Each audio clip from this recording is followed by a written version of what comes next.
Price Lord. ஆண்டோடைய நாமத்துக்கு மகிமை உண்டாகட்டும்.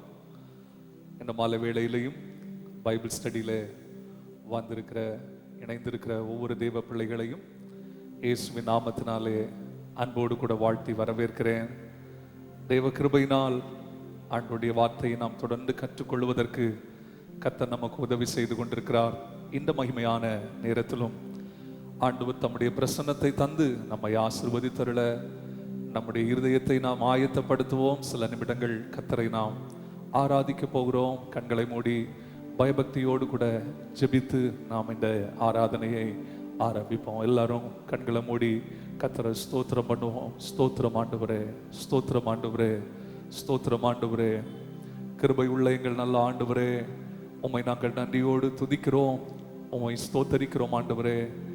ஆண்டவரே, துதிகளில் பயப்படத்தக்கவர், எந்த துதி ஸ்தோத்திரத்துக்கும் மேலான நாமத்தை உடையவர் நீர் ஆண்டவரே. உமக்கு முன்பாக பயத்தோடும் பக்தியோடும் மாலை நேரத்தில் நாங்கள் நிற்கிறோம். உம்முடைய கிருபையின் பிரசன்னத்தை ஆண்டவர் எங்கள் மத்தியில் விளங்க பண்ணி எங்கள் மீது நீர் அசைவாடும் உம்முடைய சித்தத்தை எங்கள் வாழ்விலே நீர் செய்தருள உம்முடைய பிரசன்னத்தினாலும் உம்முடைய வசனத்தினாலும் எங்கள் இருதயத்தை நிரப்பும்படி உம்மை அன்போடு கூட நாங்கள் வரவேற்கிறோம். ஆவியானவர் எங்கள் நடுவே எழுந்தருளும். இந்த வார்த்தைகளை கேட்கிற என் இணைப்பில் இணைந்திருக்கிற ஒவ்வொருவரும் கருத்தாய் உம்மை மகிமைப்படுத்தவும், உம்முடைய வசனத்தை கேட்கும்போது தங்கள் இருதயத்தை கர்த்தருக்கென்று திறந்து அர்ப்பணிக்கவும் ஆண்டவர் அனுக்கிரகம் பண்ணும். உமக்கே சகல மகிமையும் கனமும் துதியும் உண்டாகட்டும். ஆவியானவர் எழுந்தருளி உம்முடைய மகிமையான கிரியை நடப்பி இயேசுவின் நாமத்தில் பிதாவே, ஆமென். Price Lord. ஆண்டவருக்கு மகிமை உண்டாகட்டும். ஒரு சில பாடலை பாடி ஆண்டவரை ஆராதிப்போம். பலமுள்ள நகரமாம் இயேசுவண்டை பயமின்றி ஓடி நீ வந்திடுவாய், சஞ்சலத்துக்கு ஒரு வழி இல்லை, சந்ததம் சதா காலமும் அவர் நம்மை காத்து கொள்வார் என்கிற இந்த பாடலை பாடி ஆண்டவரை நாம் ஆராதிப்போம்.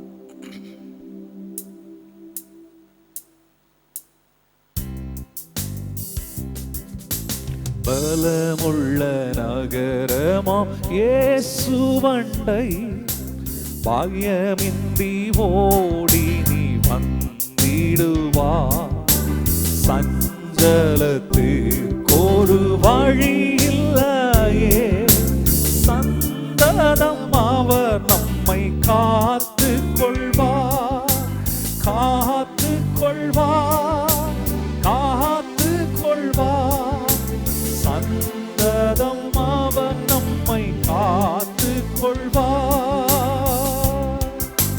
நீலையில்லா உலகத்தின் அலைகளாலே அலைந்திடும் பயன் என்ன புதல்வனே நீ, விசுவாச கப்பலில் சேமமாக யாத்திரை செய்பவர்க்கு லோகம் வேண்டாம், லோகம் வேண்டாம், லோகம் வேண்டாம், யாத்திரை செய்பவர்க்கு லோகம் வேண்டாம். கழுகு போல் பறந்து நீர் உன்னதத்தில் வாழ்கின்ற ஜீவியம் மாற்றித்து கொள், காத்தீரும் வீடுகில் நீடுவார், பெருக்கமுள்ள பலன் மக்களுக்கு, மக்களுக்கு, மக்களுக்கு, பெருக்கமுள்ள பலன் மக்களுக்கு.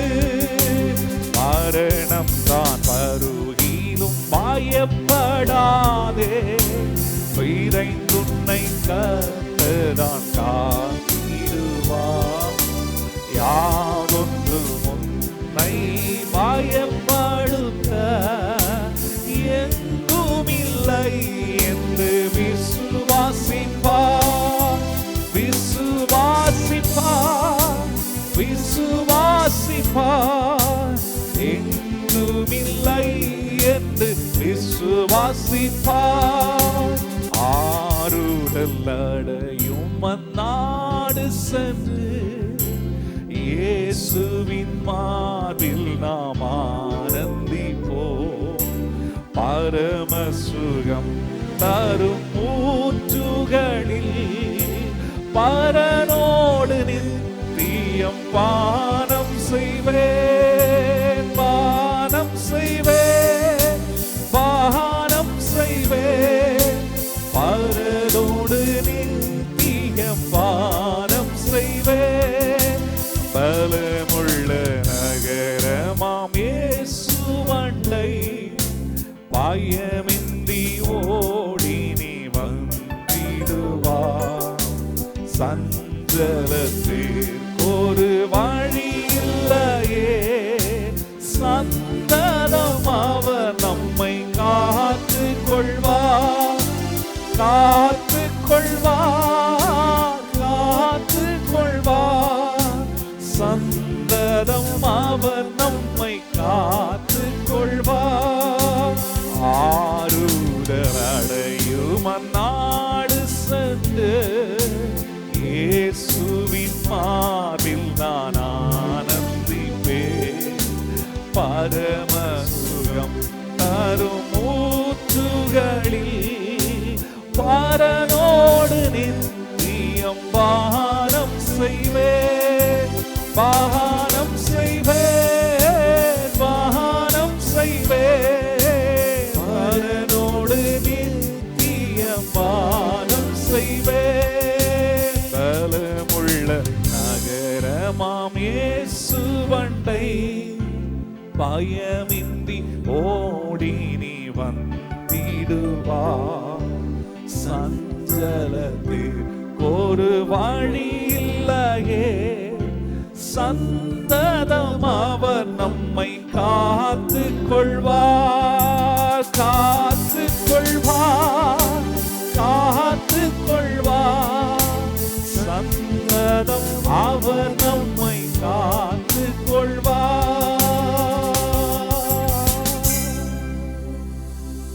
ஆமென்.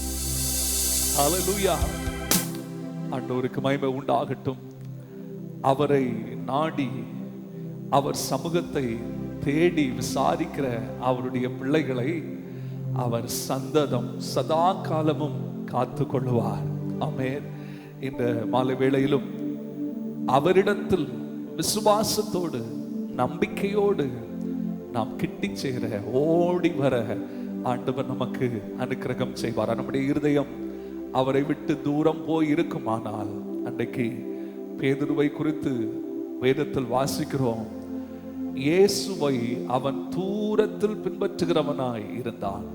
அவரோடு கூட இருக்கிறது போல ஒரு தோற்றம், ஆனால் அவனுடைய நிலையோ இயேசுவுக்கு தூரமாய் இருந்தான் என்று சொல்லி வேதத்திலே சொல்லப்பட்டிருக்கிறது. கூட இருக்கும் சீசன் தான், கூட இருந்து எல்லாவற்றையும் கண்டவன் தான்.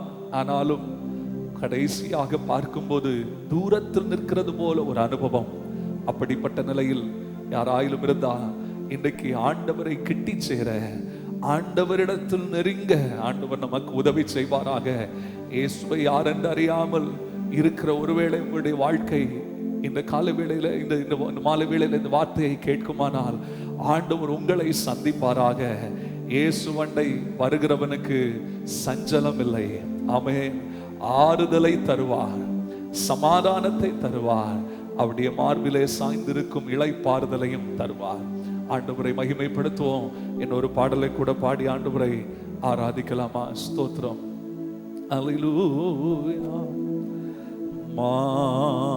மாறிடாதோ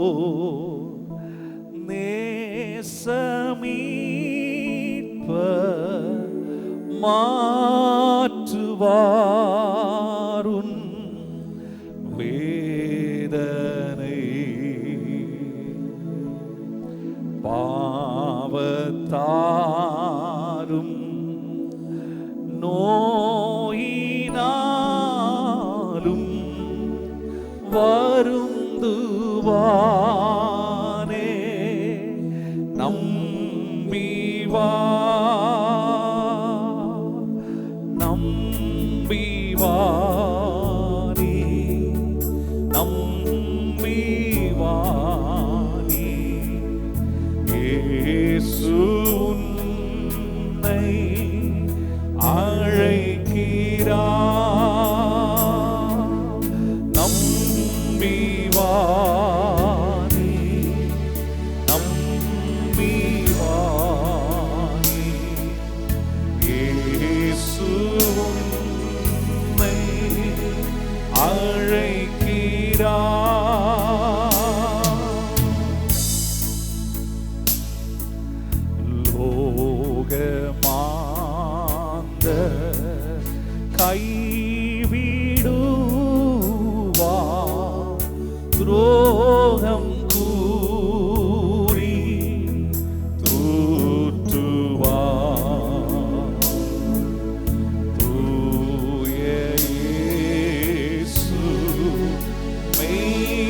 பற்றி போக செய்வார். வற்றார் ஜீவ ஊற்றாய் உன்மேல் என்றும் ஊறும் நம்பி வா, நம்பி வா நீ, நம்பி வா நீ. இயேசு உம்மை அழைக்கிறார். நம்பி வா நீ, நம்பி வா நீ. இயேசு உம்மை அழைக்கிறார்.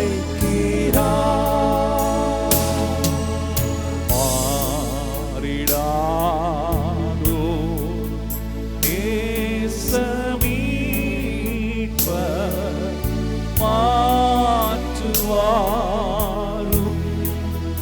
வேதனை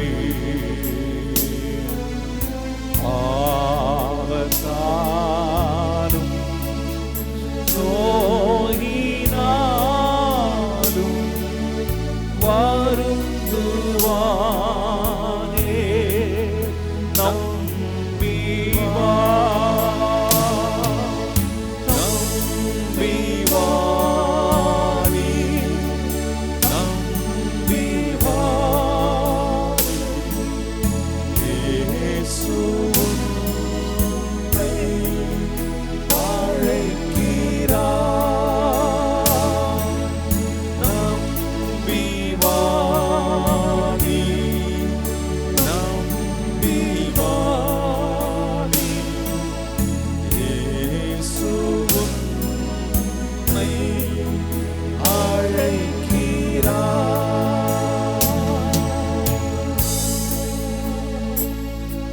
அவரை நம்பி அவரிடத்தில் கிட்டி சேருகிற ஒருவரையும் அவர் வெட்கப்பட விட மாட்டார்.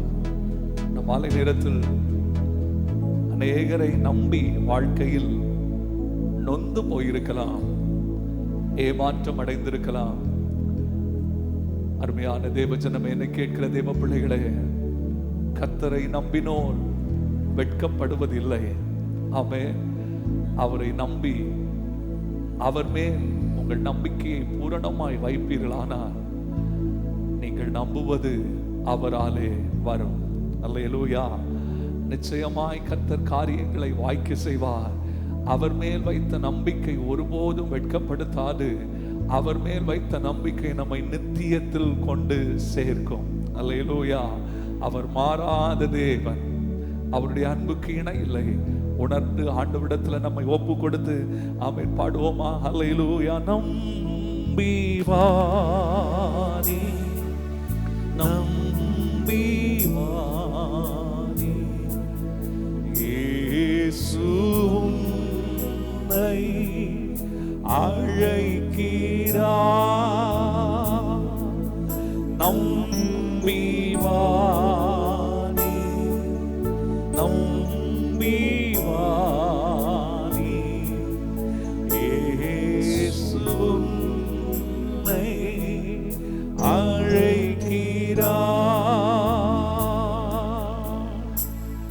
அவனார்க்கும் கடற்காரனல்ல, அவனார்க்கும் பாத்தியதையல்ல. அவனொப்பம் പറയാനാരുമേ ഇല്ല. അവനെ പോലാരാകനില്ല. അവനാർക്കും കടക്കാരനല്ല, അവനാർക്കും ബാധ്യതയല്ല. അവനൊപ്പം പറയാനാരുമേ ഇല്ല. അവനെ പോലാരാധ്യനില്ല.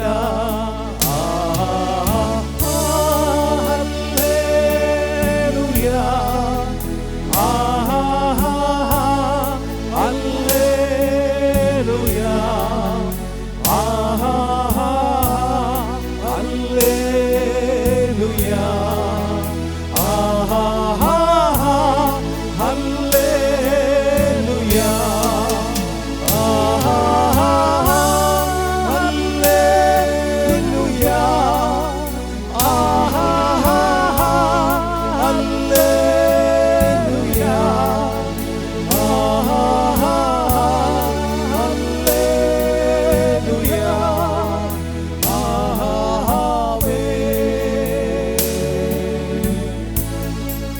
அவன் அற்புத மந்திரியாம் தெய்வம், நித்யதாதனும் வீரனாம் தெய்வம்,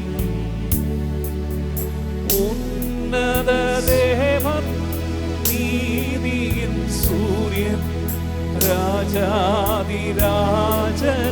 மஷியா. அவன் அற்புத மந்திரியாம் தெய்வம், நித்யதாதனும் வீரனாம் தெய்வம்,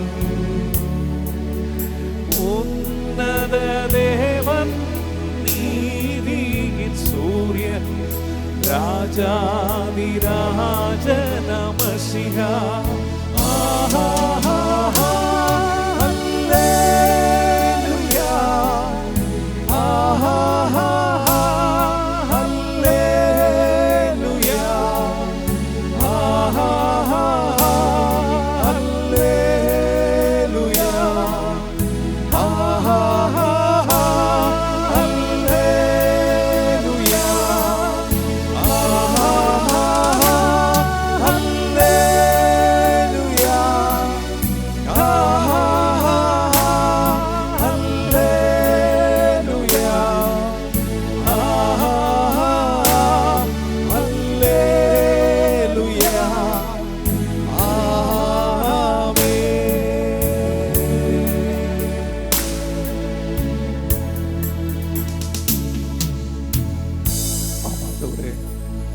மாலை நேரத்தில் உம்முடைய மகத்துவமான கிரியையை ஆண்டவரே, இந்த ஆராதனையில் இணைந்திருக்கிற ஒவ்வொரு தேவ பிள்ளைகளின் வாழ்விலும் கர்த்தர் செய்து கொண்டிருக்கிறதற்காய் உமக்கு நாங்கள் நன்றி செலுத்துகிறோம்.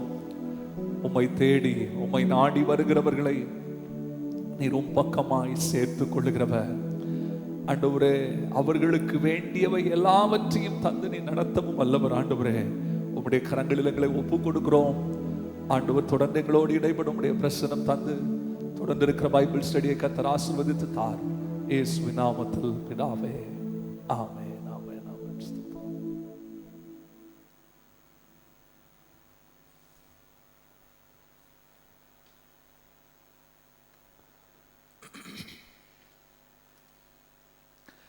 தேவனுடைய பரிசுத்த நாமத்துக்கு மகிமை உண்டாவதாக.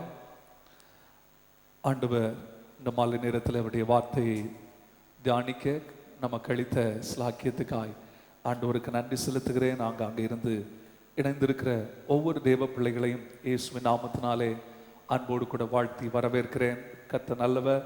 தொடர்ந்து நாம் கற்றுக்கொண்டு வருகிறதான வேத பகுதி யோவான் சுவிசேஷம் 8வது அதிகாரத்தை என்னோடு எடுத்துக்கொள்ளும்படி அன்பாய் கேட்கிறேன். 8வது அதிகாரத்தின் 12வது வசனம் வரைக்கும் உள்ள பகுதிகளை கடந்த நாட்களிலே நாம் தியானிக்க கர்த்தர் நமக்கு அனுக்கிரகம் செய்தார். இந்த நாளிலும் தொடர்ந்திருக்கிற வசனங்களை நாம் தியானிப்போம். கர்த்தர் நம்மோடு கூட பேசுவாராக. 13வது வசனத்திலிருந்து 24வது வசனம் வரையிலும் உள்ள வேத பகுதியை முதலாவது உங்களுக்காய் வாசிக்கிறேன். அப்பொழுது பரிசேயர் அவரை நோக்கி, உன்னை குறித்து நீயே சாட்சி கொடுக்கிறாய், உன்னுடைய சாட்சி உண்மையானது அல்ல என்றார்கள். இயேசு அவர்களுக்கு பிரதியுத்தரமாக, என்னை குறித்து நானே சாட்சி கொடுத்தாலும் என் சாட்சி உண்மையாயிருக்கிறது.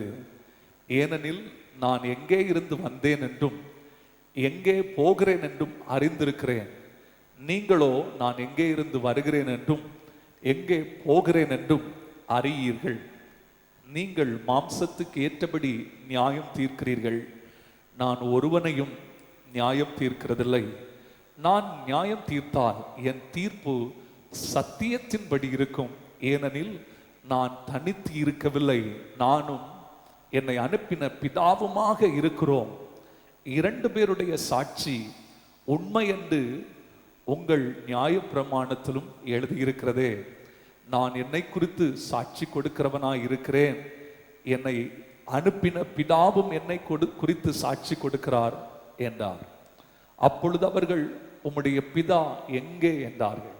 இயேசு பிரதியுத்தரமாக, என்னையும் அறியீர்கள், என் பிதாவையும் அறியீர்கள். நீங்கள் என்னை அறிந்தீர்களானால் என் பிதாவையும் அறிவீர்கள் என்றார். தேவாலயத்திலே இயேசு உபதேசம் பண்ணுகிற போது தருமப்பெட்டி இருக்கும் இடத்தில் இந்த வசனங்களை சொன்னார். அவருடைய வேளை இன்னும் வராதபடியினால் ஒருவனும் அவரை பிடிக்கவில்லை. இயேசு மறுபடியும் அவர்களை நோக்கி, நான் போகிறேன், நீங்கள் என்னை தேடி உங்கள் பாவங்களிலே சாவீர்கள், நான் போகிற இடத்துக்கு வர உங்களால் கூடாது என்றார். அப்பொழுது யூதர்கள், நான் போகிற இடத்துக்கு வர உங்களால் கூடாது என்கிறானே, தன்னைத்தான் கொலை செய்து கொள்ளுவானோ என்று பேசிக் கொண்டார்கள். அவர் அவர்களை நோக்கி, நீங்கள் தாழ்விலிருந்து உண்டானவர்கள், நான் உயர்விலிருந்து உண்டானவன். நீங்கள் இந்த உலகத்திலிருந்து உண்டானவர்கள், நான் இந்த உலகத்திலிருந்து உண்டானவன் அல்ல. ஆகையால் நீங்கள் உங்கள் பாவங்களிலே சாவீர்கள் என்று உங்களுக்கு சொன்னேன். நானே அவர் என்று நீங்கள் விசுவாசியாவிட்டால் உங்கள் பாவங்களிலே சாவீர்கள் என்றார். ஆண்டவருடைய நாமத்துக்கு மகிமை உண்டாவதாக. கடந்த நாளிலே நாம் 12வது வசனத்தை குறித்து முழுவதுமாக ஒரு நாள் நாம் தியானிக்க கர்த்தர் நமக்கு உதவி செய்தார். இயேசு ஜனங்களை பார்த்து, முந்தின இந்த அதிகாரத்தின் ஆரம்பத்தில் நாம் பார்க்கிறோம், இயேசு தேவாலயத்திலே அமர்ந்து உபதேசம் பண்ணி கொண்டிருக்கிறார். அவர் உபதேசம் பண்ணுவதை டிஸ்டர்ப் பண்ணுகிற விதமாக அங்கே விபச்சார பாவத்தில் பிடிக்கப்பட்ட ஒரு ஸ்திரியை இயேசுவினிடத்திலே கொண்டு வந்தார்கள். அவருடைய போதனை நடுவில் ஸ்டாப் ஆகிறது. அதை தொடர்ந்து 12வது வசனத்துல ஆண்டவர் தம்முடைய போதனையை ஆரம்பிக்கிறதை பார்க்கிறோம். அந்த நிகழ்வில் நடந்த காரியத்தை நாம் அறிந்திருக்கிறோம். உங்களில் பாவம் இல்லாதவன் முதலாவது கல்லறிய கடவன் என்று சொன்னபோது, பாவி என்று முத்திரை குத்தி கல்லறிந்து கொண்டு விடலாம் என்று சொல்லி வந்த அந்த யூதர்கள் எல்லாரும் திரும்பி போய்விட்டார்கள். பாவமில்லாத இயேசு மாத்திரம் அவள் அருகே அமர்ந்திருந்தார். அவளை அவர் நோக்கி பார்த்து சொன்னார், நானும் உன்னை ஆக்கினைக்குள்ளாக தீர்க்கிறதில்லை, நீ போ, இனி பாவம் செய்யாது. யோசிச்சு பாருங்க, வாழ்க்கையில முடிந்தது என்று சொல்லி எண்ணி அந்த ஸ்திரீ என் வாழ்வதோட இன்னையோட முடிஞ்சிச்சு அப்படின்னு நினைத்து நிற்கும்போது, வாழ்வழிக்கும் ஒருவருடைய சமூகத்தில் வந்ததினால், அல்லேலூயா, இந்த உலகம் எத்தனையாய் நம்மை ஆக்கினைக்குள்ளாக தீர்த்து அழித்து போட நினைத்தாலும் வாழ்வழிக்கும் இயேசுவண்டை வருகிற ஒவ்வொருவனுக்கும் வாழ்வை அவர் கொடுக்கிறார் என்பதை இந்த வேத வசனத்திலே நாம் காண்கிறோம். நாம் பாடலிலே பாடினது போல, அவரை நம்பி நிற்கிறவர்களுக்கு அவர் சேமத்தை, அவர் பாவங்களை மன்னித்து மீட்பை கட்டளையிடுகிறார், நித்திய ஜீவனையும் தருகிறார் என்று சொல்லி பார்க்கிறோம். அதை தொடர்ந்து இயேசு பிரசங்கிக்க ஆரம்பிக்கிறார். 12வது வசனத்துல, நான் உலகத்துக்கு ஒளியாயிருக்கிறேன். ஜனங்கள் கர்த்தருடைய போதனையை கேட்க கூடாதபடி, ஜனங்கள் இயேசுவை பின்பற்றிவிடக் கூடாது என்கிற ஒரே நோக்கத்தோடு அவருடைய போதனையை டீவியேட் பண்றதுக்காக கேள்விகளை கேட்டு ஜனங்களை அவர் மேல் நம்பிக்கை வைத்து விடாதபடி திசை திருப்பி கொண்டிருந்த பரிசேயர்கள், அவர்கள் மத்தியிலே இயேசு இப்போ ஜனங்களை பார்த்து சொல்லுகிறார், அவர்களுக்கு போதிக்கிறார், நான் உலகத்துக்கு ஒளியாயிருக்கிறேன், என்னை பின்பற்றுகிறவன் இருளிலே நடவாமல் ஜீவ ஒளியை அடைந்திருப்பான் என்றார். ஆண்டவருக்கு மகிமை உண்டாகட்டும். நான் உலகத்துக்கு ஒளியாயிருக்கிறேன். I am the light of the world. There is no other light. இயேசுவை போல உலகத்தில் வந்த மனுஷனுடைய வாழ்க்கையை பிரகாசிக்க பண்ண ஒரு வெளிச்சமும் இருப்பதில்லை, இல்லை. ஆமென். ஆண்டவருக்கு மகிமை. எத்தனையோ மனிதர்கள் அங்கே போனால் மோட்சம், இங்கே போனால் வெளிச்சம், இங்கே வந்தா வெளிச்சம் உங்க வாழ்க்கையில உண்டாகும்னு அங்கே இங்கன்னு காண்பித்தார்கள். ஆனால் இயேசுவோ அவர் சொல்லுகிறார், நானே உலகத்துக்கு ஒளி, நீ அங்கேயும் போக வேண்டாம் இங்கேயும் போக வேண்டாம். I am the light of the world. Believe me. என்னை விசுவாசியுங்கள் என்று சொல்லி அவர் ஒரு பெரிய இன்விடேஷனை, ஒரு பெரிய ஒரு அழைப்பை கொடுக்கிறத பாருங்கள். அடுத்த வார்த்தையில சொல்லும்போது, என்னை பின்பற்றுகிறவன். ஆமென். ஆண்டவருடைய நாம மகிமைப்படுவதாக. பின்பற்ற என்ன செய்யணும்? The light has come. The light is before them. அவங்களுக்கு முன்னாடி நிற்கிறார். பின்பற்ற வேண்டும் என்றால் இருளை விட்டு விலக வேண்டும். ஆமென். ஒளியை பின்பற்ற இருளின் கிரியைகளை கடந்த நாட்களிலே பின்பற்றின பாரம்பரியங்கள், சடங்காச்சாரங்கள், பாவங்கள், அக்கிரமங்களை விட்டு பின்பற்றுவதை தான், அவைகளை விட்டு மனம் திரும்புவதை தான் இந்த இடத்துல பின்பற்றுகிறவன் என்கிற வார்த்தையிலே ஆண்டவர் குறிப்பிடுகிறதை பார்க்கிறோம்.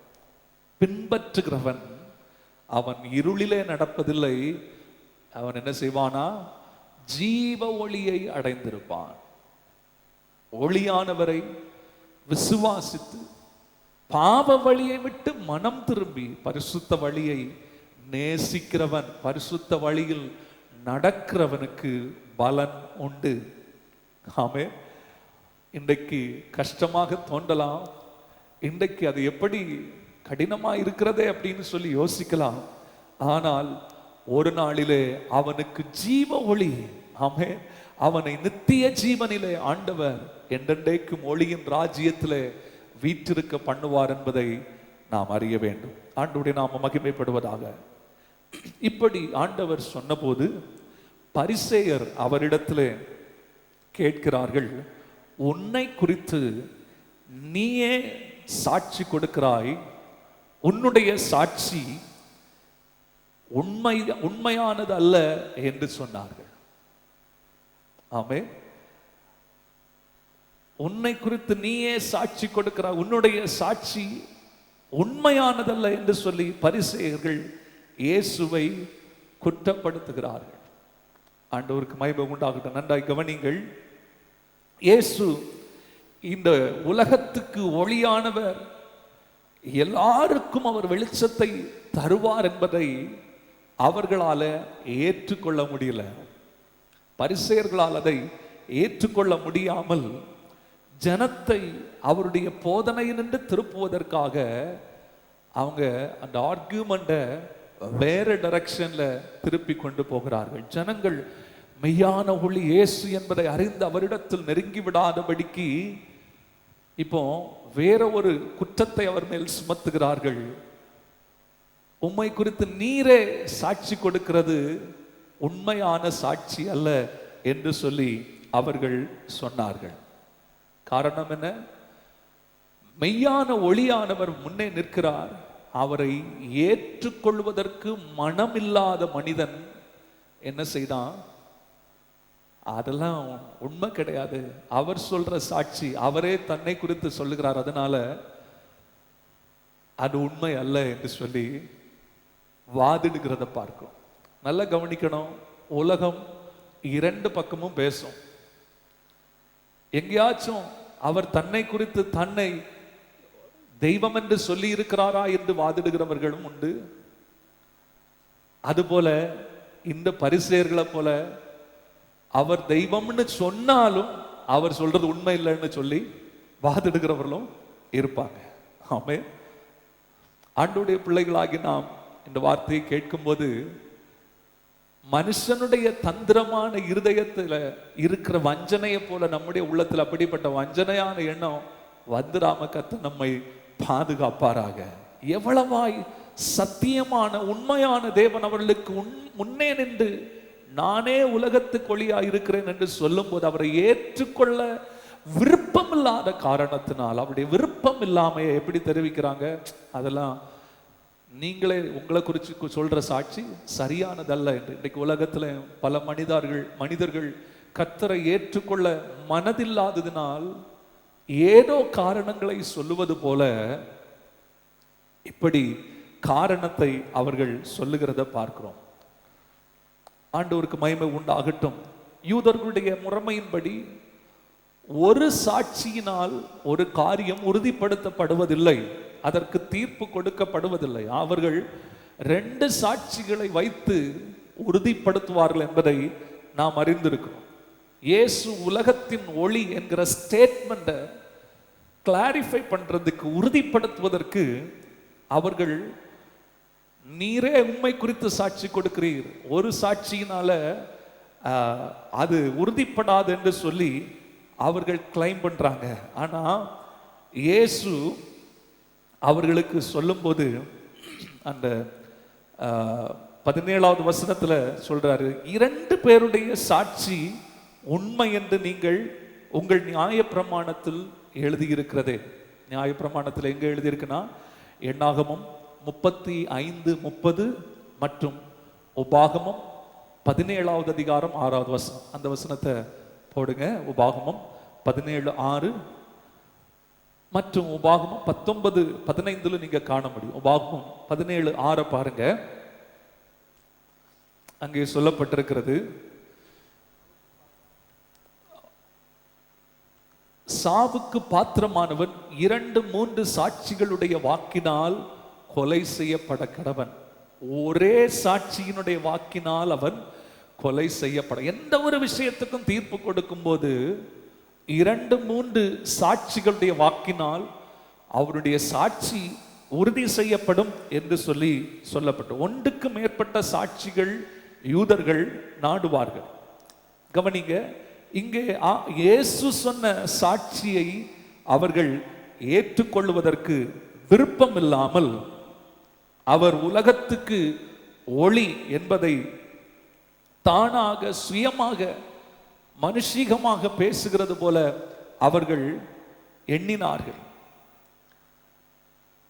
இயேசு உலகத்துக்கு வெளிச்சமாக வந்ததை அவர்கள் காணக்கூடாதபடிக்கு அவருடைய கண்களை அடைத்து வைத்துவிட்டு, கண்ணை அடைச்சுக்கிட்டு எங்குமே இருளா இருக்குது, எங்குமே இருளா இருக்குதுன்னு சொன்னா என்ன அர்த்தம்?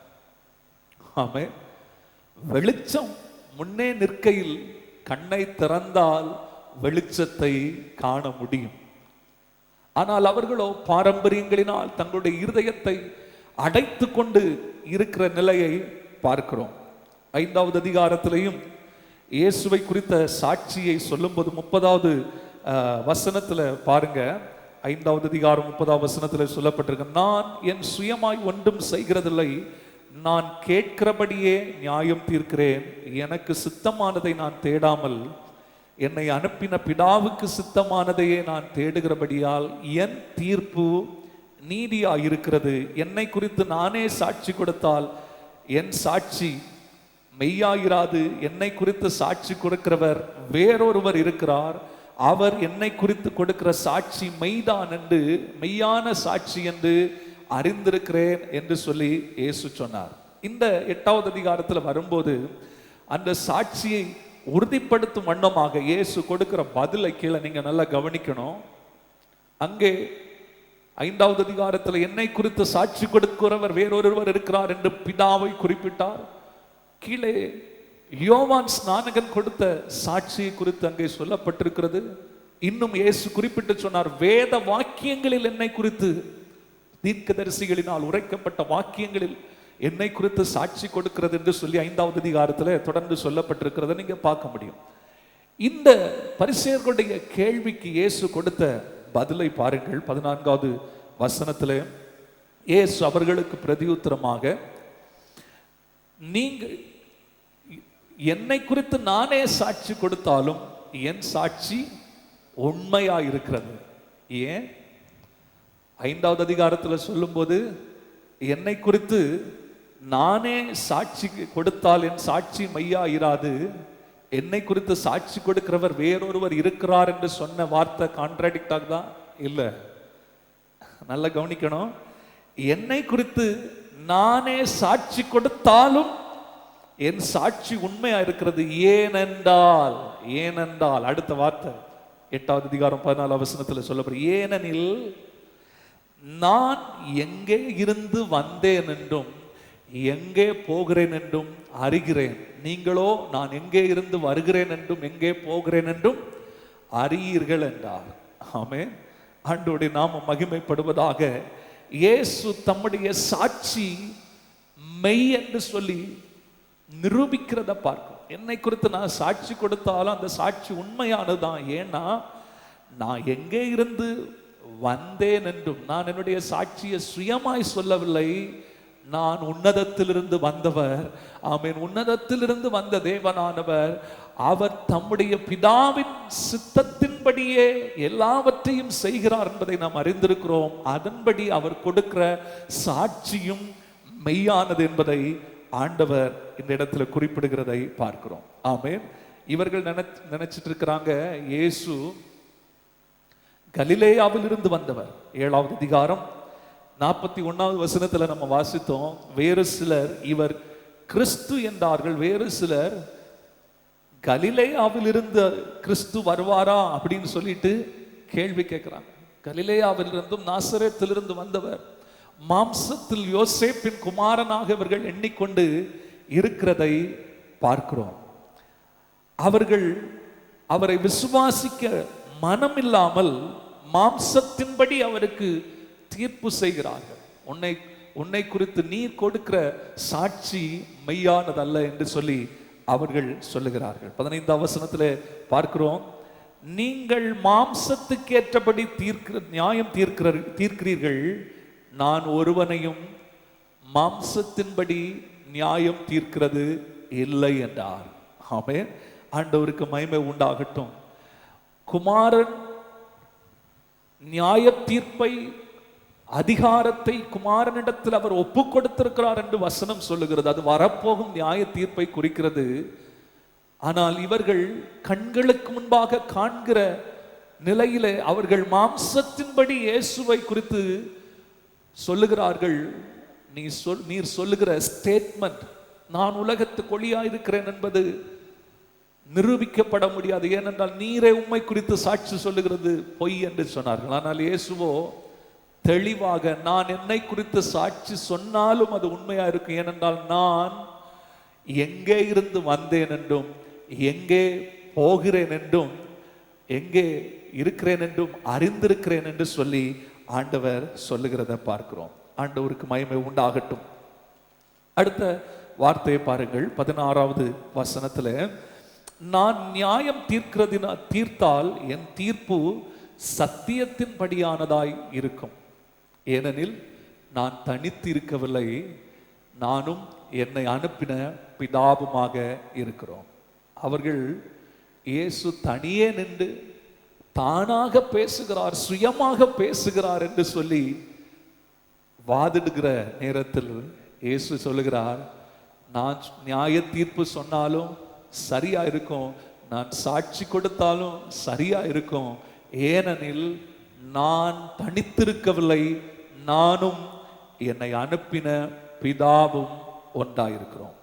அநேக நேரத்தில் சிலருக்கு கன்ஃபியூஷன் வரும்.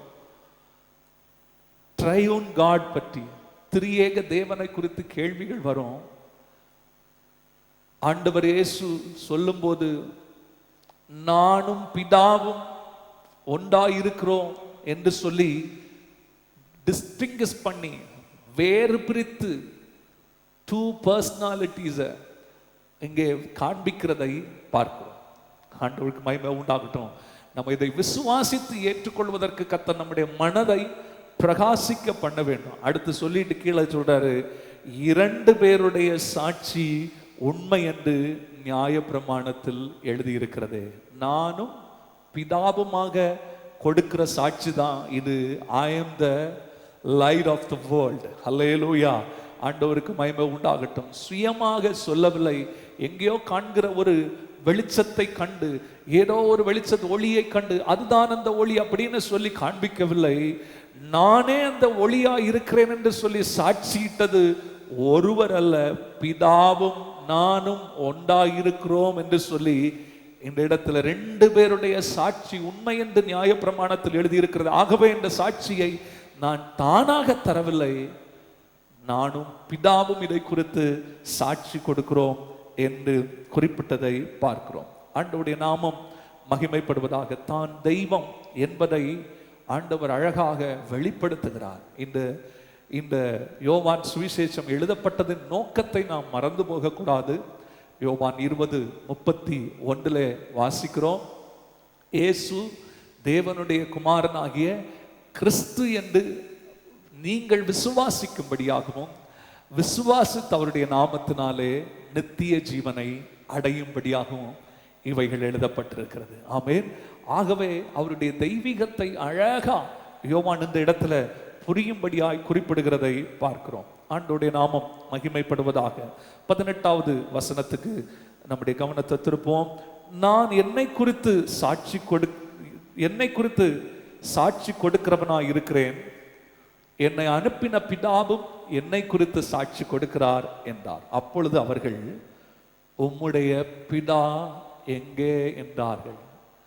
இயேசு அவர்களுக்கு பிரதியுத்தரமாக, என்னையும் அறியீர்கள், என் பிதாவையும் அறியீர்கள். நீங்கள் என்னை அறிந்தீர்களானால் என் பிதாவையும் அறிவீர்கள் என்றார். ஸ்தோத்திரம். ஆண்டோடைய நாம மகிமைப்படணும். ஆண்டோடைய பிள்ளைங்க இந்த வசனத்தை கொஞ்சம் கவனமா கவனிக்கணும். கவனிங்க. ஸ்தோத்திரம். அவர்கள்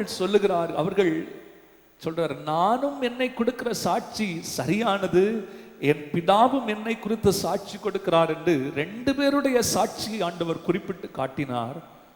உடனே இந்த பாரம்பரியமான பரிசேயர்களும் யூதர்களும் அவரை ஏளனம் பண்ணும் எண்ணமாக, உம்முடைய பிதா எங்கே என்றார். ஏன்னா அவர்களுக்கு எல்லாருக்கும் தெரியும், இயேசுவின் பிதா தகப்பன் யோசேப்பு மாம்சத்தின்படி. ஆனால் அவருடைய கன்னிகையின் பிறப்பை குறித்து அவர்கள் விசுவாசமற்றவர்களாக கன்னிகை பிறப்பை ஏளனம் பண்ணி, வேறு ஏதோ நிலையில் இயேசு பிறந்து விட்டார் அப்படின்னு விமர்சனம் பண்ணுகிற ஒரு எண்ணத்தோடு கூட இருந்ததுனால, உம்முடைய பிதா எங்கே அப்படின்னு சொல்லி ஏளனம் வண்ணமாக அவரிடத்துல கேட்கிறதை பார்க்கிறோம். ஏன்னா உண்மையும் தெரியும், உம்முடைய ஃபேமிலியும் தெரியும், பின்னணியத்தை எல்லாம் எங்களுக்கு தெரியும் என்று சொல்லுகிறது போல அவர்கள் சொன்னார்கள். ஆனால் இயேசு அவர்களுக்கு கொடுத்த பிரதியுத்தரத்தை பாருங்க. நீங்கள் என்னையும் அறியீர்கள், என் பிதாவையும். அல்லேலூயா. நான் எங்கே இருந்து வந்தேன் என்றும் எங்கே நான் போகிறேன் என்றும் நான் அறிந்திருக்கிறேன். ஆகவே நான் கொடுக்கிற சாட்சி உண்மையானது என்றார். இவர்களோ அவர் எங்கே இருந்து வந்தவர் என்பதை அறியவில்லை, அவர் யார் என்பதையும் அறியவில்லை. அவரை அறியாததினால் ஆண்டவர் சொன்னாரு, நீங்கள் பிதாவையும் அறியீர்கள், என்னையும் அறியீர்கள். நீங்கள் என்னை அறிந்தால் பிதாவை அறிவீர்கள் என்று சொல்லி சொன்னார். அல்லேலூயா. ஆண்டவருடைய நாமம் மகிமைப்படுவதாக. 20வது வசனத்துல பாருங்கள். தேவாலயத்தில் இயேசு உபதேசம் பண்ணுகிற போது தர்மப்பட்டி இருக்கும் இடத்தில் இந்த வசனங்களை சொன்னார். அவருடைய வேளை இன்னும் வராதபடியால் ஒருவனும் அவரை பிடிக்கவில்லை. ஸ்ட்ராங்கான வார்த்தை. இப்பதான் நமக்கு தெரியும், கூடார பண்டிகை முடித்து ஆண்டவரை ஜனங்கள் கூடி ஆராதித்து ஒரு பெரிய செலிப்ரேஷன் முடிச்சு, ஆஃபரிங் பாக்ஸ் இருக்கிற இடத்துல, காணிக்கை பெட்டி இருக்கிற இடத்துல காணிக்கைகளை கொண்டு செலுத்திட்டு ஜனங்கள் எல்லாம் பரபரப்பா நிற்கிற ஒரு இடம் தான் அந்த இடம். அந்த இடத்துல உட்கார்ந்துதான் இயேசு சொல்றாரு, நீங்கள் என்னையும் அறியீர்கள், பிதாவையும் அறியீர்கள். ஐயோ, அவர்களுக்கு எப்படி இருந்திருக்கும் யோசிச்சு பாருங்க. நாங்க பிதாவை அறிந்திருக்கிறோம் என்று சொல்லுகிற கூட்டம், எங்களுக்கு தேவனை தெரியும், தேவன் எங்களுடையவர் என்று சொல்லி சொந்தம் பாராட்டுகிற கூட்டம். ஆனால் தேவனுடைய குமாரன், அவர்கள் எதிர்பார்த்திருந்த மேசியா அவர்களுக்கு முன்பாக வந்த போதோ அவரை அவர்கள் ஏற்றுக்கொள்ளாமல் போனபடியால் அவர்களுக்கு நேரம் வருகிற வார்த்தை, ஆராதித்து செல்லுகிற கூட்டம், ஆராதனை முடித்து செல்லுகிறவர்களுக்கு வந்த வார்த்தை என்ன தெரியுமா? நீங்கள் என்னையும் அறியீர்கள், என் பிதாவையும் அறியீர்கள். ஏன்? அவர் சொன்ன சத்தியத்தை, நான் உலகத்துக்கு ஒளியா இருக்கிறேன் என்று சொன்ன சத்தியத்தை ஏற்றுக்கொள்ளவில்லை. அன்பானவர்களே, சபையிலே தேவன் அமர்ந்திருந்து, இயேசு அங்கே அமர்ந்திருந்து போதிக்கிற சத்தியம் உண்மையானது.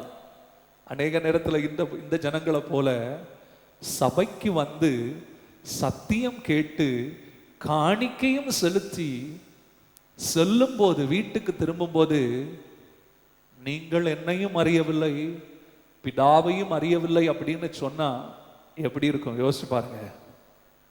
அநேகர் இன்றைக்கு அந்த நிலைமையில தான் திரும்பிட்டு இருக்கிறோம்.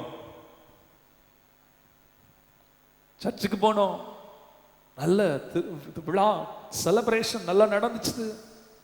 முடிச்சு போகும்போது நல்ல காணிக்கையும் கொடுத்தாச்சு.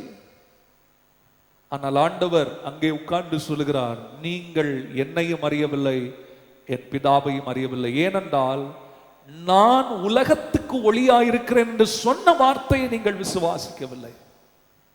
அன்பு தேவஜனமே, இந்த வார்த்தையை கேட்கும் போது எத்தனை சத்தியத்தை சபையில நம்ம கேட்கிறோம். ஒவ்வொரு நாளும் கேட்கிற சத்தியத்தை விசுவாசியாம செலிப்ரேஷனை முடிச்சுட்டு காணிக்கை கொடுத்து போறதுனால ஒரு பிரயோஜனமும் இல்லை. ஆண்டவர் நம்முடைய இருதயத்தை தொடுவாராக.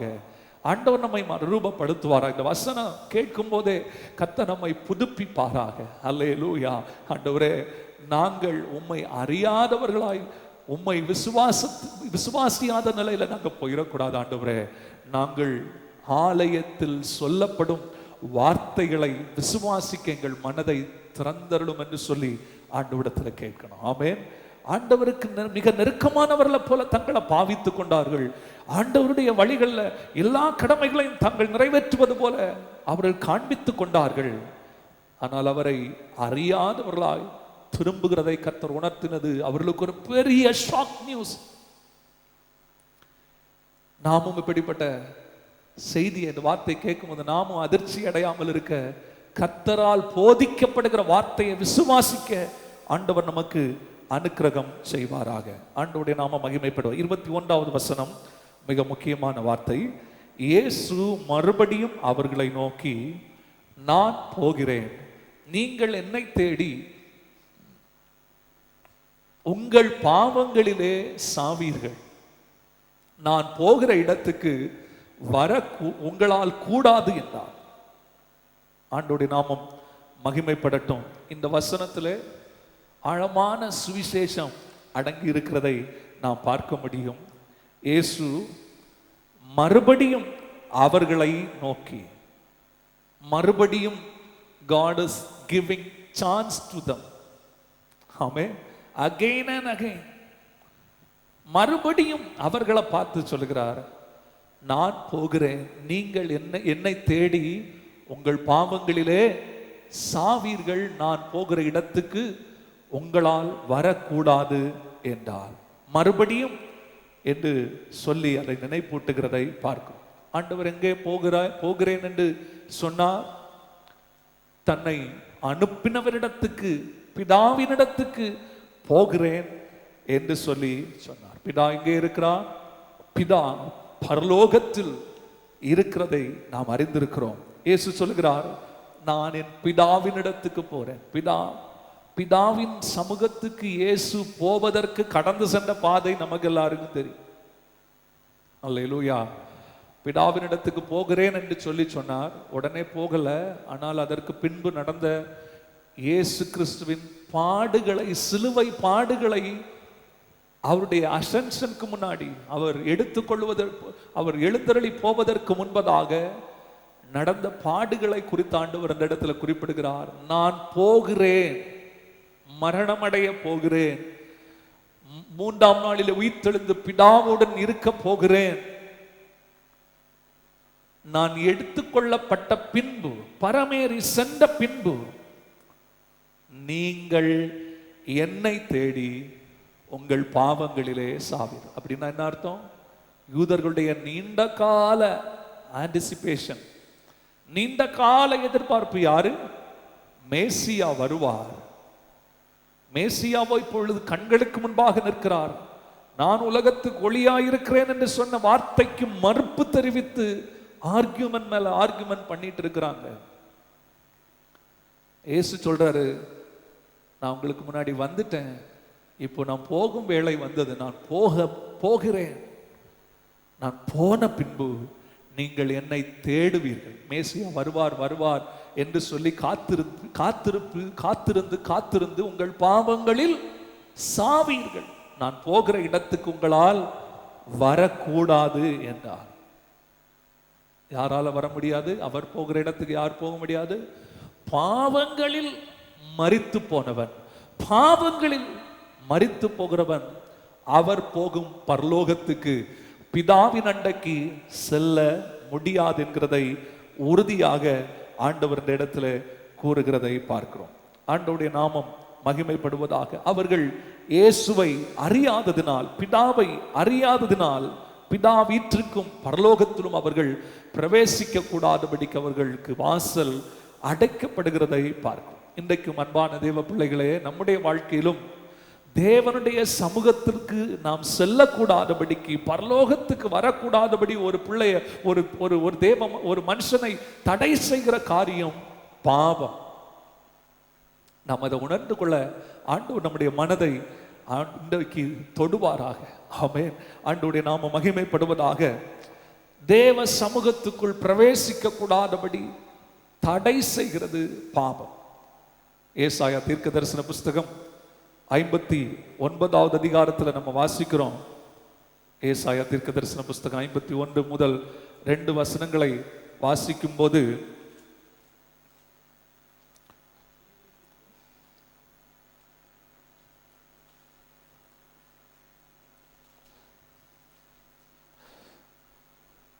இரண்டாவது வசனத்தில் வாசிக்கிறோம், உங்கள் அக்கிரமங்களே உங்களுக்கும் உங்கள் தேவனுக்கும் நடுவாக பிரிவினை உண்டாக்குகிறது, உங்கள் பாவங்களே அவர் உங்களுக்கு செவிகொடாதபடிக்கு அவருடைய முகத்தை உங்களுக்கு மறைக்கிறது என்று சொல்லப்பட்டிருக்கிறத பார்க்கிறோம். அக்கிரமங்கள் தேவனுக்கும் நமக்கும் நடுவாக பிரிவினை உண்டாக்கும்.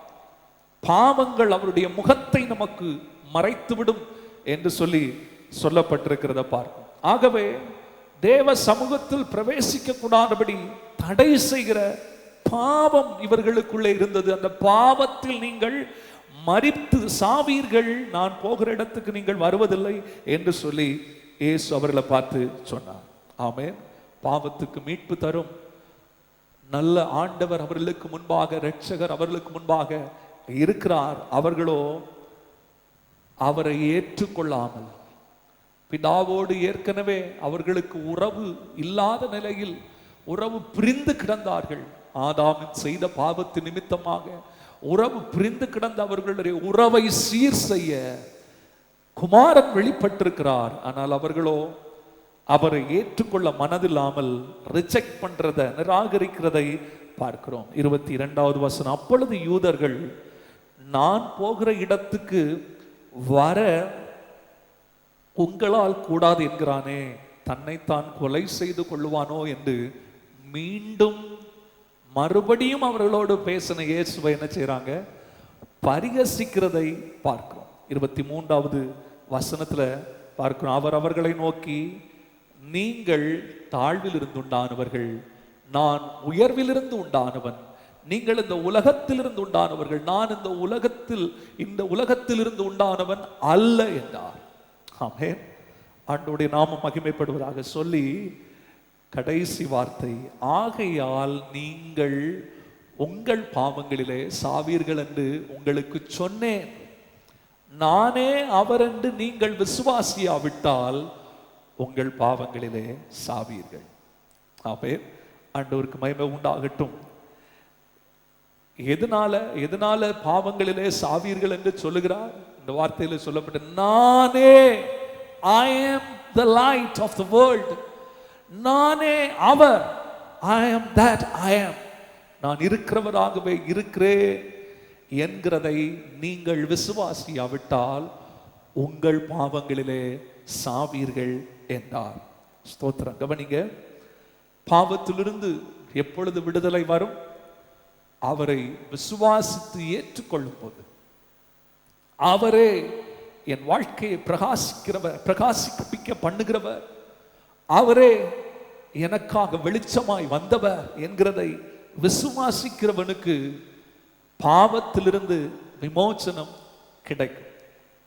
ஆனால் ஏன் மனுஷன் பரலோகம் கூடாதபடிக்கு அவனுடைய வாழ்க்கையில பரலோகத்தின் வாசல் அடைக்கப்படுகிறதற்கு காரணம் என்ன? நம்ம பார்த்தோம் 21வது வசனத்துல, பாவம். இந்த பாவம் என்ன என்கிறதை குறிப்பிடுகிறார். இயேசுவின் தெய்வீகத்தை மறுதலிப்பது பாவம். இன்றைக்கு அநேகர் இயேசுவை குறித்து சொல்லும் போது, இயேசு ஒரு நல்ல மனிதர், குட் லீடர், இப்படியெல்லாம் பேசுகிறதை நம்ம பார்க்கிறோம். கவனிங்கள், குட் லீடர், நல்ல டீச்சர், நல்ல மனிதர், நற்கிரியைகளை நற்கர்மங்களை செய்தவர் அப்படின்னு சொல்லி மேலோட்டமாய் சொல்லுவதனால் பாவ விமோசனம் உண்டாவதில்லை. இயேசு தெய்வம் என்று விசுவாசித்து அவர் ஒருவரே இந்த உலகத்துக்கு ஒளியாக வந்தவர். உலகத்துல நிறைய வெளிச்சத்தை ஏற்றலாம், ஆனால் உலகத்துக்கு ஒளியாய் வந்தவர், விண்ணை விட்டு இறங்கின ஒரே ஒருவர் அவர் இயேசு என்பதை உள்ளத்தில் விசுவாசித்து பாவ வழிகளை விட்டு மனம் திரும்பி ஆண்டவரை பின்பற்றி வருகிறவர்களுக்கு பரலோகம் திறக்கப்படும். ஆமென். ஆண்டவருடைய நாமம் மகிமைப்படுவதாக. நம்முடைய அன்பிலீஃப், அவிசுவாசம், இயேசுவை விசுவாசியாமல் இருதயத்தை கடினமாக்குவது பரலோகம் செல்வதற்கு இயலாமல் போய்விடுகிறது. நல்ல கவனிங்க, இன்றைக்கு இது ஒரு எத்தனை மிக முக்கியமான காரியம், எவ்வளவு பிரதானமான செய்தி என்கிறதை நாம் உணர்ந்து இன்றைக்கு மனம் திரும்ப பரிசுத்த ஆவியானவர் நமக்கு கிருபை தருவாராக. பாவம் செய்து மனுஷன் தன் ஆத்துமாவில் மரணம் அடைந்து விட்டான் என்று சொல்லி நாம் பழைய ஏற்பாட்டில் பார்க்கிறோம். பாவம் மனிதனுடைய ஆத்துமாவை மரிக்க பண்ணிவிடும். 3 மரணங்களை வேதத்தில் நம்ம வாசிக்கிறோம்.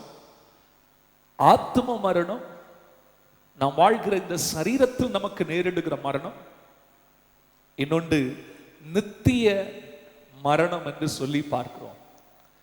ஆத்துமாவில் மரித்து போனவனுக்கு மீண்டும் ஒரு விமோச்சனத்தை தரும்படியாய் பாவ மன்னிப்புக்காகவே கிறிஸ்து வெளிப்பட்டார். அப்படி கிறிஸ்துவை ஏற்றுக்கொண்டு ஆத்துமா மீட்படைந்ததாய் உயிர்ப்பிக்கப்பட்டதாய் வாழுகிற மனுஷனுடைய சரீரத்தில் மரணம் நேர்ந்து மரித்து அடக்கம் பண்ணப்பட்டாலும் கிறிஸ்துவின் நாளிலே அவன் உயிர்ப்பிக்கப்படுவான் என்று சொல்லி பார்க்கிறோம். ஆண்டவருடைய நாமம் மகிமைப்படுவதாக. அவனுடைய ஆத்துமா நித்திய மரணத்துக்குள் பிரவேசிப்பது இல்லை. ஆனால் பாவம் செய்த அக்கிரமத்திலே ஆத்துமா மரித்து போனால் சரீர மரணத்துக்கு பின்பு உயிர்த்தெழுந்து நித்திய ஜீவனை ஆத்துமா அடைவதில்லை, மாறாக நித்திய மரணத்தில் அந்த ஆத்துமா தள்ளப்படும் என்பதை வேதம் நமக்கு போதிக்கிறது. அன்பானவர்களே, பாவம் செய்த மனுஷன் இயேசு கிறிஸ்துவின் இரட்சணிய கிருபையை ஏற்றுக்கொள்ளும் போது அவனுக்குள்ளே ஜீவன் உண்டாகிறது. ஜீவனில் பிரவேசிக்கிற ஸ்லாக்கியத்தை அவன் அடைகிறான். அவர் இருக்கும் இடத்தில், அவர் போகும் இடத்தில் நாமும் போகும் ஸ்லாக்கியத்தை பெறுகிறோம். இந்த நல்ல நாளிலே ஆண்டவர் நமக்கு ஒரு பெரிய தருணத்தை தந்திருக்கிறார். மறுபடியும் மறுபடியும் என்று பரிசேயர்களோடு பேசுகிறத பார்க்கிறோம். மறுபடியும் ஒருவேளை ஆண்டவர் உங்களுக்கு இந்த விஷயத்தை ஞாபகப்படுத்துகிறதாய் இருக்கலாம். என்றைக்கும் இந்த தருணம் கிடைக்க போவதில்லை. என்றைக்கும் இது போல பைபிள் ஸ்டடி நடக்க போறதும் இல்லை. என்றைக்கும் இது போல பிரசங்கங்கள் கேட்கப்பட போகிறதும் இல்லை. ஆண்டவர் இன்றைக்கு தந்திருக்கிற கிருபையின் நாளை பாவத்தை விட்டு மனம் திரும்பி ஜீவனை அடைந்து இவரே மெய்யான சாட்சி என்பதை விசுவாசித்து, இவரே உலகத்துக்கு வந்த மெய்யான ஒளி என்பதை விசுவாசித்து அவரிலே நிலைத்திருக்கவும் அவருடைய நித்திய ஜீவனை அடையவும் கர்த்தர் நமக்கு அனுக்கிரகம் செய்வாராக. அல்லேலூயா. ஆண்டவருக்கு மகிமை உண்டாகட்டும். இன்றைக்கு நாம் எடுக்கிற தீர்மானம் நம்முடைய நித்தியத்தை ஒரு தாக்கத்தை ஏற்படுத்தும். நாம் சரியான தீர்மானத்தை எடுத்துக்கொண்டோமானால் நித்திய ஜீவனை பெறுவோம். ஏதோ சொற்ப காலம் வாழ்ந்து மரித்து போவோம், அதோட நம்ம வாழ்க்கை முடிந்தது என்று சொல்லி, மரணம் ஒரு முடிவு அல்ல. மரணத்துக்கு பின்பு ஒரு வாழ்க்கை இருக்கிறது என்பதை நீங்கள் அறிந்து கொள்ள வேண்டும். ஆமென். மரணம் நித்தியத்துக்கு செல்ல நம்மை ஆயத்தமாக்குகிறது. நாம் நித்திய ஜீவனை அடைய போகிறோமா, நித்திய நரகத்தை அடைய போகிறோமா என்பதை தீர்மானிக்கும் வேளை இந்த வேளை. கர்த்தர் நமக்கு தந்திருக்கிற இந்த நல்ல நேரத்தை வீணடித்து விடாமல், ஆண்டவரே, இந்த பரிசேயர்களைப் போல மீண்டும் மீண்டும் எனக்கு நேரே வருகிற சத்தியத்தை நான் தள்ளிவிட்டு விலகி ஓடாமல், பாவத்தின் வழியை தேடாமல் பரிசுத்தமாய் வாழ வாஞ்சிக்கிறேன் ஆண்டவரே என்று சொல்லி எத்தனை பேர் இன்னைக்கு ஒப்பு கொடுக்க ஆயத்தமா இருக்கிறீர்கள்? கவனிங்க, எல்லாருக்கும் மரணம் வரும். ஐஸ்வர்யவானுக்கும் வரும், தரித்திரனுக்கும் வரும், கஷ்டப்படுகிறவனுக்கும் படித்தவனுக்கும் எல்லாரையும் மரணம் ஒரு நாளிலே சந்திக்கும். லூக்கா சுவிசேஷம் 16வது அதிகாரத்துல 19ஆம் வசனத்திலிருந்து 31ஆம் வசனம் வரையிலும் ஒரு ஸ்டோரி அங்கே சொல்லப்பட்ட இயேசு சொன்ன ஒரு காரியத்தை நாம் அங்கே பார்க்கிறோம். ஐஸ்வர்யவான் ஒரு மனுஷன் இருக்கிறான், லாசரு என்று சொல்லப்பட்ட தரித்திரன் ஒருவன் இருக்கிறான். 2 பேரையும் மரணம் சந்தித்தது. மரணம் நேரிட்ட போது அந்த இடத்துல இட்டர்னிட்டியை குறித்து, அந்த மரணத்திலும் நித்தியத்திலும் நடக்கிற விஷயங்களை குறித்து ஆண்டவர் விவரமாய் சொல்லி இருக்கிறத நம்ம பார்க்க முடியும். லாசரு ஆபிரகாமின் மடியில் அல்லது பரலோகத்தில் சேர்க்கப்பட்டான். ஐஸ்வர்யவான் பாதாளத்தில் வேதனைப்படுகிற போது தன் கண்களை ஏறெடுத்து தூரத்திலே ஆபிரகாமின் மடியிலே லாசருவை கண்டான்.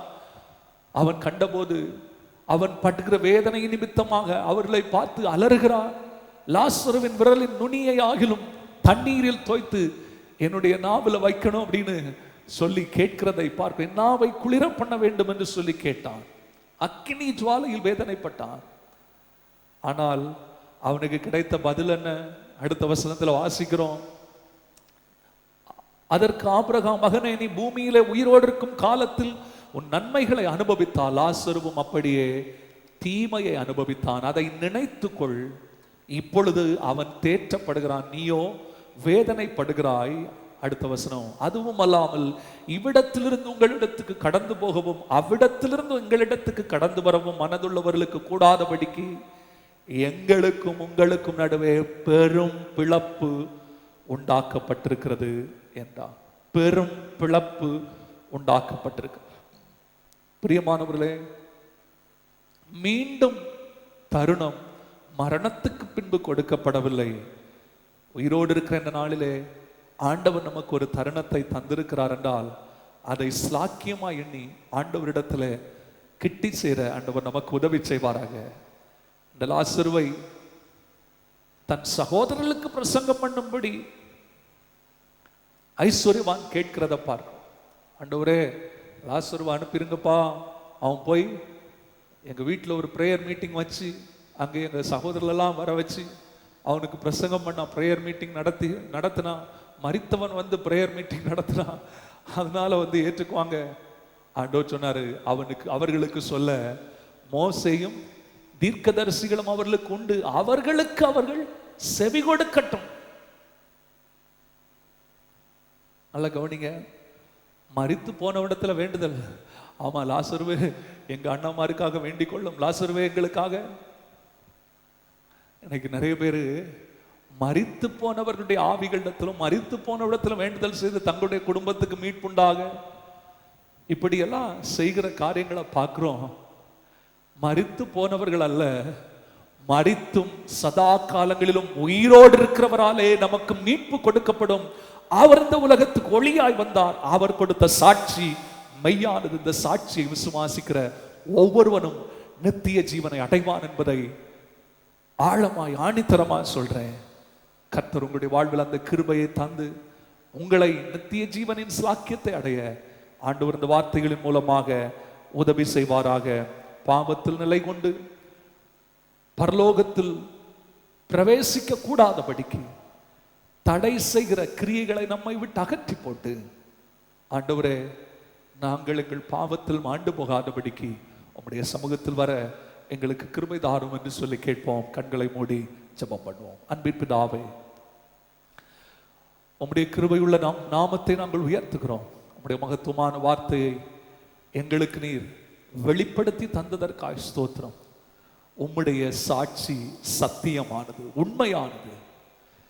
நான் உலகத்துக்கு ஒளியா இருக்கிறேன் என்று நீங்க சொன்னது போல இந்த உலகத்தில் சொல்லுவதற்கு ஒருவரும் இல்லை என்பதை நாங்கள் அறிந்திருக்கிறோம்.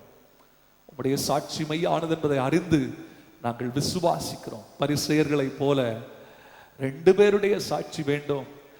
நீர் கொடுக்கிற சாட்சி மெய்யல்ல என்று சொல்லி அவர்கள் வாதிட்டது போல, உம்முடைய பிதா எங்கே என்று சொல்லி கேட்டது போல கேள்வி கேட்டு கொடுக்கப்படும் தருணங்களை இழந்து போகாமல், நீங்கள் என் பிதாவையும் அறியீர்கள் என்னையும் அறியீர்கள் என்று சொன்னாரே, அறியாதவர்களாய் நாங்கள் போய்விடாமல் எங்களை படைத்த தேவனை நாங்கள் அறிந்து கொண்டு எங்கள் பாவ மன்னிப்புக்காய் சிலுவையில் அடையப்பட்ட இயேசுவுக்கு எங்கள் வாழ்க்கையை ஒப்பு கொடுத்து எங்கள் பாவங்கள் நீங்கி பரிசுத்தமாய் நாங்களும் நித்திய ஜீவனில் பிரவேசிக்க எங்களுக்கு கொடுக்கப்பட்ட சாட்சியை நாங்கள் விசுவாசிக்கிறோம். உம்முடைய கரங்களில் எங்களை ஒப்பு கொடுக்கிறோம். உமக்கே சகல மகிமையும் கனமும் துதியும் உண்டாகட்டும்.